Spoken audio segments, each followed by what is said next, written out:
What's up, guys, and welcome back to How to Build Your FIFA Ultimate Team 21. Shout outs to my girl Julie here for the lovely Macho King shirt.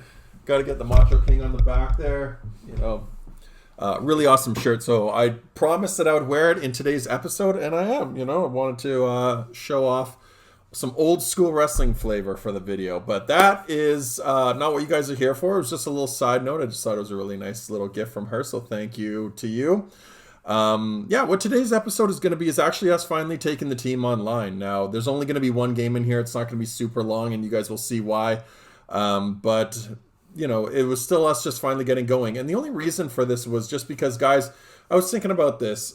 My biggest concern is I go through FIFA burnout, right? So at the end of the year, I've said this in other videos, but if this is the first one you're actually catching or you've kind of skipped a few, it's okay. But what this one is basically saying is it's over a month into the game and it's taken me this long to play online, and the only reason for that is because at the end of FIFA 20 I've played so much FIFA that when it restarts it feels like I'm kind of discouraged. I'm just like, you know what, I feel like I'm back to that breadline. I'm like that the GTA meme where it's just the guy walking and saying, oh, here we go again, right? So that's the way I feel when FIFA comes out. So it's hard for me to get motivated to play online, but I'm like, you know what? This series is not going to go anywhere if we're not playing some games. So I did want to jump online and just get at least one game into this episode. And then the next couple episodes, we'll just start playing online because it's just becoming an SBC episode. And that's not what this is about. This is about more asset management, but I do want to kind of add a little bit of variety into it. So what you guys are seeing at the start here is some SBC stuff. There's been a couple out that I recommend you guys go do. They're essentially for this rule breakers. Now during these promotions, they'll put out some cool SBCs, but anything that's like rare packs, mega packs, rare gold packs, anything players packs, they're only going to be about 2,000-3,000 coins. This is the stuff you guys need to do. So defy the norm here. Perfect example. It's not going to be a very difficult one to do. As you guys can see here, there's some bronze, some silvers in there. I think I basically did that one for free. I think it cost me less than 1,000 coins because I had to pick up a few guys just to fill in the gaps there. But there you go, rare gold pack. Now it is going to be untradeable, so we can't do anything with it, but eventually if you do enough of these, you're going to pack some good stuff. At the very least, even if it's untradeable, you'll be able to use it for SBCs, but for the most part, when they are tradable, you just flip that stuff on the market, and all of this other stuff is just going to go into your club.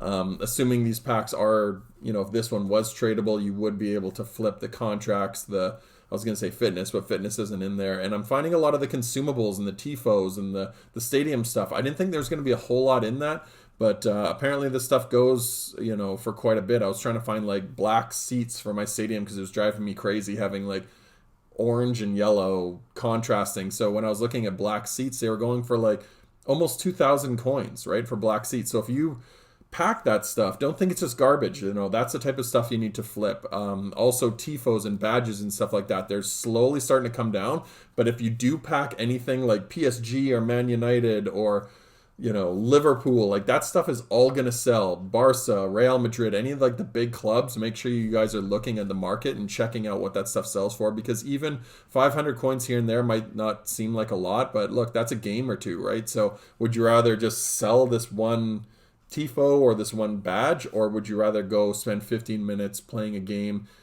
even if it's offline or online, right? It's just a lot of your time. So from a time saving standpoint, all this stuff sells. You just have to spend the time to put it on your trade pile and go check to see what it's worth. But right now we're just doing all of these untradeable SVCs that have been building up over the weekend in the early part of this week that are coming out from the rule breakers. There you go. We had an 84 Brozovic. That type of stuff is all going to be very valuable. It's all going to be all fodder that just sits in the club because it isn't tradable, but it's every single one of those cards, is going to come in handy at some point. We're going to be able to use them to rinse through SBCs that are going to come later in the year. So we did do those. I also did these hybrid league challenges. I didn't realize that I hadn't done this. I'd done them on my main account, and I actually forgot about this one. But look, these are 4 really good challenges.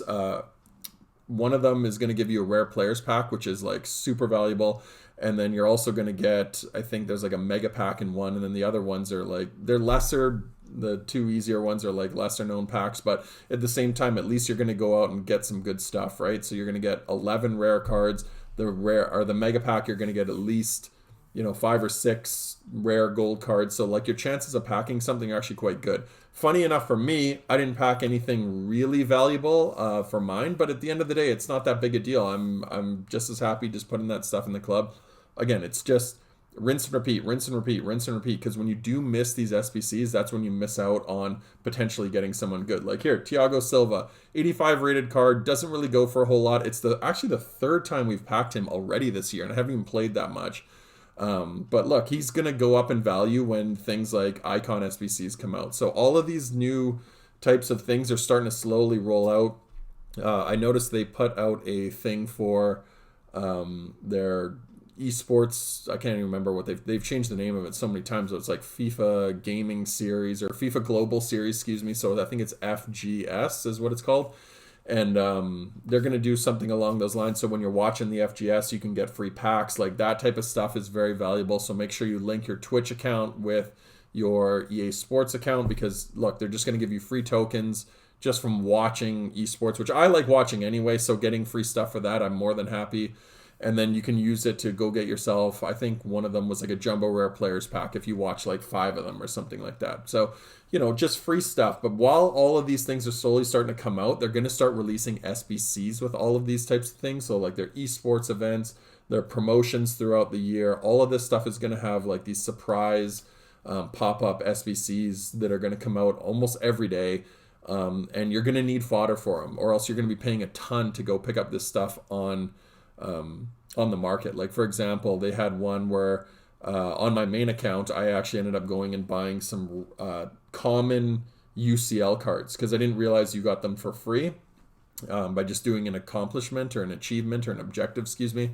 And I ended up going out and buying them, and they cost me like 7 or 8K to go get one of these cards. Like this is a common UCL card. Like now they're available by the truckload, but that SBC for that one day, you just needed them. So I ended up way overpaying to do that SBC, and the SBC didn't end up giving me anything in return. That's another kind of rule I found, is the more money and time and effort you spend on an SBC, the less likely you are to get something. There's no logic to that. That's just kind of been what I found. I think it's just because you assume that you spent all this time and effort, so you get more excited, so it's more of a letdown. Whereas these other ones that are really quick, you expect nothing out of them. You just go in there, blindly open up the pack. Sometimes you're not even paying attention, and next thing you know, boom, you've got yourself a really good high-rated card. So, yeah, SBCs are very much hit and miss, but it's more of just the volume. You just got to really go through the volume of doing them. A lot of people don't like dealing with them. They find them frustrating, or they don't get rewarded out of them, and they get, just annoyed in general. They're just like, it's not worth the time. But you know what? It is. When you spend time doing all of them, eventually you're going to get some really good stuff. And once they start releasing better cards as the guaranteed ones, that's when it's going to be exciting. Right now it's just player of the month ones for all the leagues, and there hasn't been any player of the months that I'm really excited about. But come Futmas, for example, Christmas time, they're going to have, which is rapidly approaching us, we're almost in November, funny enough. But once these promotions start rolling out, guys, like there's going to be some really cool cards hitting, and you don't want to be left in the dark, and you definitely do not want to be one of these people that has to go out and spend a ton on the transfer market to go out and buy a card for like 10, 15K when you could have gotten it right now for either for free or going out and buying on the transfer market for like 3 or 4K. Because trust me, there's going to be times when something comes out and all of these guys are just going to shoot through the roof. Like Goretzka, they're a perfect example. He's just going to sit in my club, because eventually you're going to need a Bundesliga player or Bayern player or German player, or potentially a combination of all three. He's going to link really well with everyone. Right now he doesn't go for a whole heck of a lot, but he's going to be crazy value at some point. So just pay attention to that type of stuff. Have it sit in your club, because believe me, all of this stuff's going to pay off eventually. So this is the FGS challenge that I was talking about. These are very time sensitive ones. I think this is only like a day or two. Not a huge return, but this is exactly what I was referring to earlier, where it's not going to cost you a whole heck of a lot. They're a little bit annoying to do, but just go on Futbin, find kind of the formula that they're using, and go fill in the gaps. I needed to actually go spend some money to buy some Liga Santander 2 players, so like some silver Spanish players from Spain's second league, in order to complete this. For rare Electrum players pack that's untradeable. So not the greatest reward, but look, for the price of it, it's basically, look at it as This was about a 3,000 coin pack, and I probably did that in an expensive way. You probably could do that even cheaper for most of you. But to go get a pack that's going to give you 6 rare golds, your potential of getting something good is quite high. So again, I don't think I packed anything good myself, but doesn't mean that you guys won't. Now, I know a lot of you are probably watching this saying, oh, you got an inform card. That's good. But look, he's untradeable, so he's essentially useless, and he's 76 rated. So the only SBC that's going to be useful for is one that requires to have an inform. But again, I don't know what SBC I'm going to need an inform that's low rated. He's going to bring the rating way down. I'm going to have to jack up the rest of the team with really high rated cards. So he's actually not really a very good inform version. To get, if you are going to get an inform that's useless, get one that's like 82 or 83 if you can, because those are the valuable ones. But those are the SBCs for today. We went on this morning because I did want to get that online game going so you guys can actually see some gameplay here. And I was pleasantly surprised to find out that we got a kit pack. Now, kits, there are SBCs for it. There's ways to go buy them on the market. I'm not a huge proponent of needing to get like esports team kits. I didn't really care that much, but we'll use the #United one as our away kit just because we don't have a better one. I actually don't mind the #United one. The #United content that they create is actually quite engaging. So, throw that on there, celebrate the boys, give them a shout out in the videos. I actually used to really like the Vitality kit, but they changed it a couple of years ago, and it's a little bit more dull, to be honest with you, so I'm not a huge fan of it. But the FUTWiz one is another one that's actually in the market. People, I don't think you can trade these, but people go crazy for the FUTWiz kit because it seems to be this kind of ongoing social media joke where guys pack really good stuff wearing the FUTWiz kit. So if there's something to that, put on the FUTWiz kit. So this is the team that we are going to be going online with, guys. Nothing crazy has changed. We packed Regulon, we packed up Lo Celso, so those are actually just 2 new versions of the same cards that we got. We haven't really packed anything great in a couple episodes or in even a couple weeks for us, but I was excited with the team just because I want to see how they play. I didn't know who to expect to be good cards. I'm going to learn a lot over the next couple games. But our first game is going to be against this team. Now, when I saw this team, I thought this guy's either brand new to Ultimate Team or he's taking on a challenge or something like that. But, a lot of chemistry stuff here. The left mid and the right mid there, he could potentially bring them in. He could move that right back to center back and just get a lot more chemistry points. So, again, I don't know if this guy's just new to Ultimate Team or if he's just trying to challenge himself by just playing with whatever it gave to him. But you can clearly see that this must have been his first or second game, at least on this account. And the result is going to show that. So the guy actually wasn't too bad. I just left the first part of this clip in just to show you guys. He was moving the ball around pretty well. I was still getting, the nerves out, I guess, for playing my first online game here. Trying to work out some of the kinks. And there's going to be a lot of learnings from taking the team online because playing offline is totally different. But he actually almost did end up walking the ball in to create an opportunity. But once I was able to thwart that, it just basically was all downhill for this guy from then on. So my first attack, essentially, he didn't really cover the middle that well. I got the ball into, I believe, James Madison, and just that low-driven shot. So low-driven shots, L1, R1 hold when you're shooting. He drives the ball low. They're very inconsistent. What I found this year is if you're between the posts and facing the keeper, very, very useful shot. Puts a lot of power, just drives it. Like that's a good example right there. That was another low-driven shot. But just when you're facing goal and you're in between the posts, use it. But if you're coming on an angle and you're trying to go across body, it's going to miss the far post. It's a very inconsistent shot. It was very dangerous a couple of years ago, but now they've really nerfed it, and it's only good in a certain predicament, which is, if you're through or you're basically in the box and you're facing goal, you can just drive it low into one of the corners. So I like to use it strategically that way. But as you guys can see here, we're essentially 20 minutes into the game and it's just an onslaught, right? Like I think I scored about 5 goals in the first 25 minutes or something like that. And, it's not a knock against this guy. Playing with that team is very challenging. Like this guy, I'm assuming, is a little bit of a noob.